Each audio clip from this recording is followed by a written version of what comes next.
everybody, welcome back to my channel, Sam on Demand and all in all. Thank you for those of you who watch my videos. This video is nothing related, but I feel like I should touch on this subject because I have been doing it and I've made the transition, and I feel like for those of you who are going to go to college or who live on college and think about commuting, this is definitely the video for you. And I just feel like this is an important topic because nobody really talks about it. Like, they don't talk about the positives and the negatives. And so also, if y'all want to see a video on the compare and contrast between commuting and living on campus, comment down below. I guess just like compare and contrast, and I'll know, see who wants to see it, who doesn't. And so we're going to get started on the commuting video right now.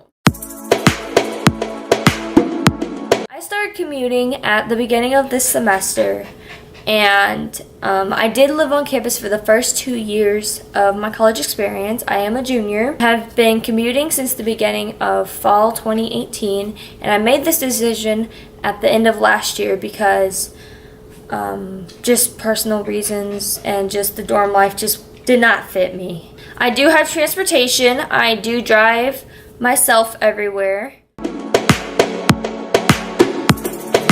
My schedule, I have figured out that it is harder for me to remember to eat lunch because with my schedule I am actually on the go 24/7.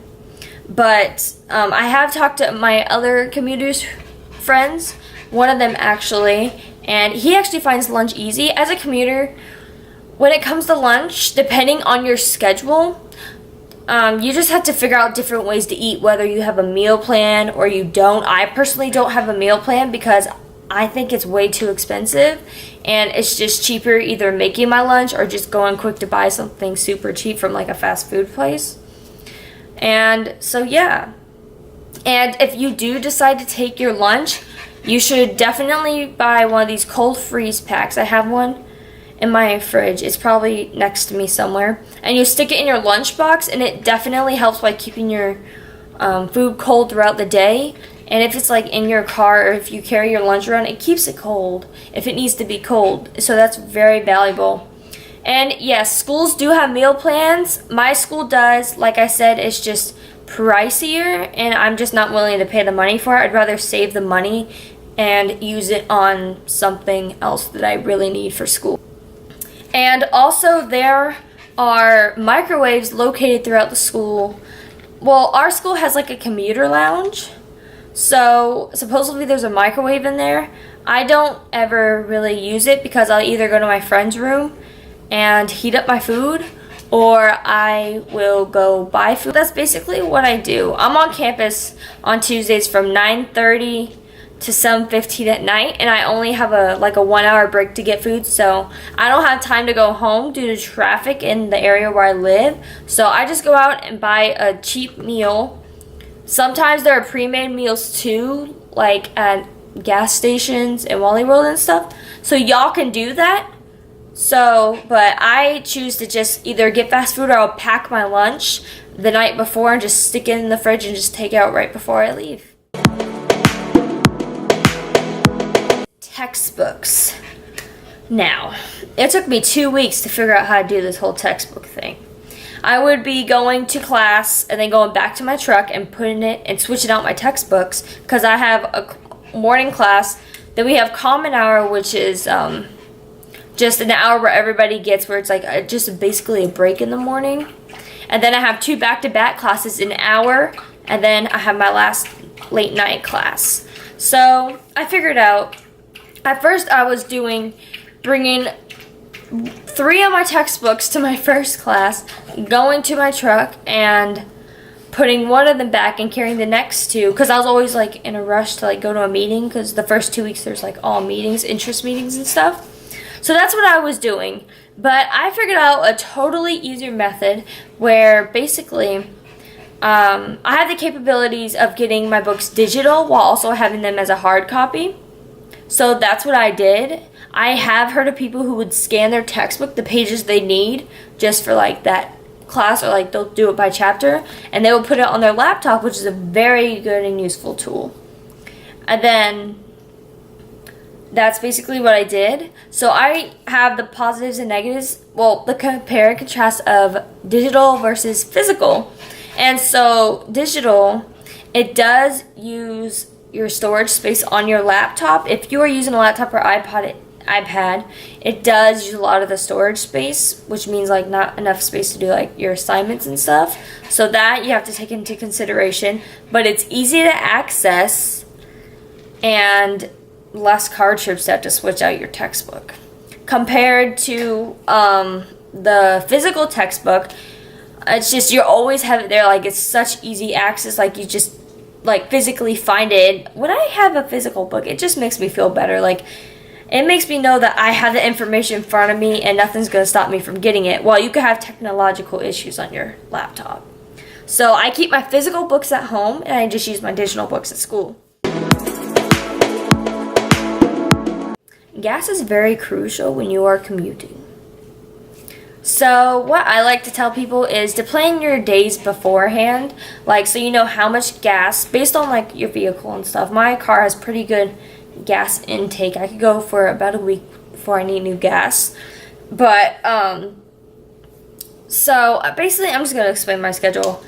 Mondays and Wednesdays I go from school in the morning and then I go to my 11 o'clock class to 12:50 class, and then I end up going home for my break, and then I'll come back for my night class because you know I have a dog and all, so I go home to take him out and stuff.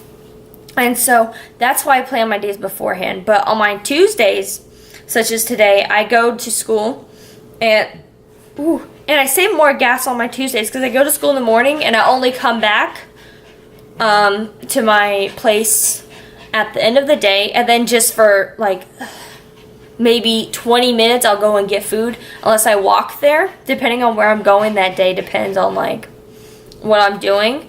So with my schedule, I completely figured out a way to save gas, because when I learned, compared to living on campus, you save a lot more gas because you're like right there. While commuting, you're always using your gas like 24/7. So I would like to tell people, just plan your days ahead beforehand if gas is a problem for you.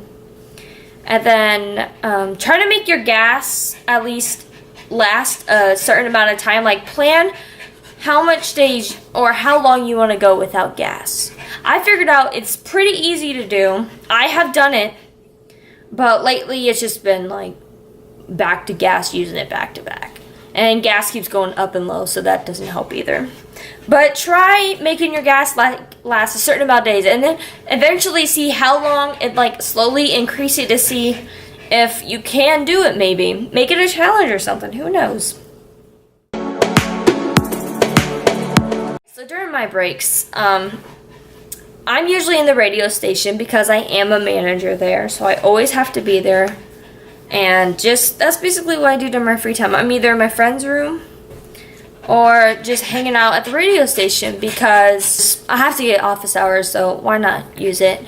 But there is a commuter lounge, typically a lounge designated for commuters. And so they like have a really relaxing area with couches and a TV and the microwave in the convenience store and stuff. So your school must have a commuter lounge or some practical space for you to hang out and stuff. Like I said, there is a microwave. They should have a designated microwave for commuters because unless you have a meal plan, it's kind of not fair. Like, I'm not gonna go home just to microwave my food if I don't have to. Like, come on.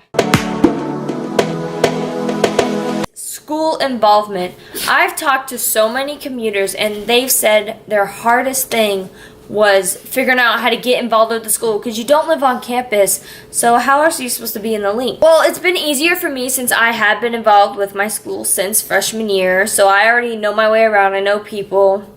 I know how to figure out what events are going on, who to ask, where to be, what time, all that junk.